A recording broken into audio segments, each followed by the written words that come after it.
टुरिस्टांचो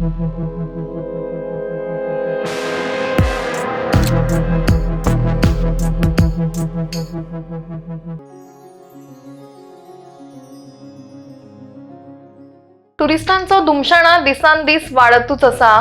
टुरिस्टांच्यो बेजबाबदारपणाच्यो जायत्यो घटना आमकां दिसून येता, मात टुरिस्टांचो धिंगाणो कसोच थांबना। एका प्रायव्हेट कारान केरळाच्या 2 टुरिस्टांनी सोऱ्याच्या नशेन धुंद जावन हरमल बीचार कार व्हेली। तांकां कसलेंच भान नाशिल्ल्यान ते कांय लोकांक कार ठोकता आशिल्ले, मात सुदैवान त्या लोकांनी उदकान धांव घेतली आनी आपलो जीव वाचयलो। उपरांत पुलिसांनी तांकां ताब्यात घेतले।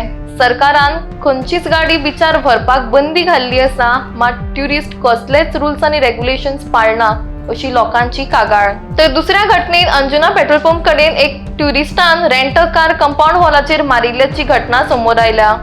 ड्रायव्ह करपी ट्युरिस्ट नशेन आशिल्लो असो आरोप आय विटनेसांनी केला। गोंयांत मजा मारपाक म्हणून येता, मात बेजबाबदारपणान वागून स्वताचो आनी दुसऱ्यांचोय जिवाक धोका निर्माण करता, जाका लागून असल्या ट्युरिस्टांचेर सक्तीची कारवाई जावंक जाय अशी मागणी लोकांनी केल्या। तशेंच प्रायव्हेट गाडयो ट्युरिस्टांक रेंटाक कश्यो दिता हाचेरूय कारवाई जावंक जाय अशें लोकांचें म्हणणें। गोव्यातील अनेक पर्यटन स्थळं आजही सुशोभित केलेली आहेत। पर्यटन स्थळांचा आस्वाद घेण्यासाठी देश विदेशातील पर्यटक आपल्या किनारी भागात किंवा जे किनाऱ्या पलीकडे जे पर्यटन स्थळं आहेत त्या स्थळांकडे येतात आणि पर्यटनाचा आनंद लुटत असतात।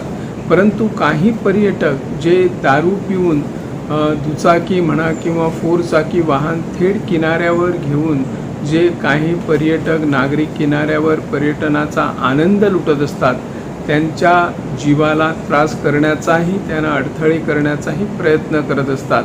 आणि याची दखल आपले पेडणे तालुक्यातील म्हणा किंवा राज्यातील पोलीस वेळोवेळी किनाऱ्यावर जे पर्यटक वाहने घेऊन फिरतात त्यांच्यावर कडक कारवाई केली जाते, परंतु इतर पर्यटक त्यांची दखल घेत नाही।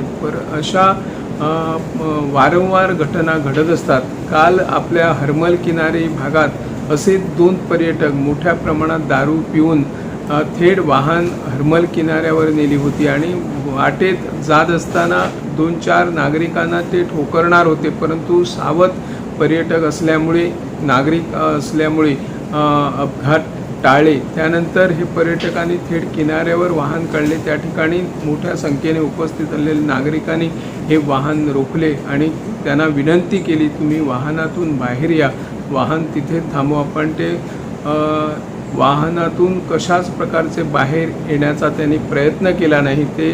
त्यांना चालायला येत नव्हते, नीट बोलायला येत नव्हते। अशा स्थितीत हे पर्यटक किनाऱ्यावर येऊन पर्यटनाचा आनंद द्विगुणित करण्यापेक्षा आनंदाला कुठंतरी तोड आणण्याचा अखंडितपणे प्रयत्न करत असतात। त्यामुळे पर्यटनामुळे पर्यटन किनारेही बदनाम होण्याच्या घटना वारंवार घडतात। याची दखल पोलिसांनी घेतली। त्यानंतर पोलिसांनी त्यांना पोलीस स्टेशनवर नेले। पुढील कारवाई पोलीस करत आहेत। परंतु या माध्यमातून आम्ही सर्व पर्यटकांना सांगू इच्छितो की किनाऱ्यावर कुठल्याही प्रकारचे वाहन आणण्यास सरकारने निर्बंध घातलेले आहेत। मग ते दुचाकी असो, 4 चाकी असो, काही जी वाहने असतात ती वाहने मुद्दाम किनाऱ्यावर घेऊन जे पर्यटक किनाऱ्यावर येतात त्यांना अडथळे निर्माण करण्याचा प्रयत्न करत असतात। अशी पुनरावृत्ती पुन्हा पुन्हा घडू नये त्यासाठी सरकारही प्रयत्न करत आहेत। पोलीस आपल्या पद्धतीने काम करत आहेत। पर्यटन खातेही आपल्या गोव्यात किंवा किनाऱ्यावर मोठ्या प्रमाणात पर्यटक यावे यासाठी प्रयत्न करत आहेत आणि पर्यटनाचा आनंद लुटत असताना मोठ्या संख्येने पर्यटक किनाऱ्यावर येतात। त्यामुळे पर्यटनाचा आर्थिक लाभ जे स्थानिक असेल, बिगर गोमंतकीय व्यावसायिक असेल, छोटे मोठे उद्योजक असेल त्यांनाही लाभ होत असतो। या दृष्टिकोनातून सरकारने आणि जे स्थानिक पंचायती आहेत त्या स्थानिक पंचायतीने पुढाकार घेऊन ज्या पंचायत क्षेत्रातील किनाऱ्यावर अशी जर वाहने येत असेल तर ती वाहनांना निर्बंध स्थानिक पातळीवरून घातली तर मोठ्या प्रमाणात निर्बंध येऊ शकतात, यावर नियंत्रण येऊ शकते अशी या माध्यमातून आम्ही सांगू इच्छितो। मी निवृत्ती शिरोडकर, इन गोवा 24 तास।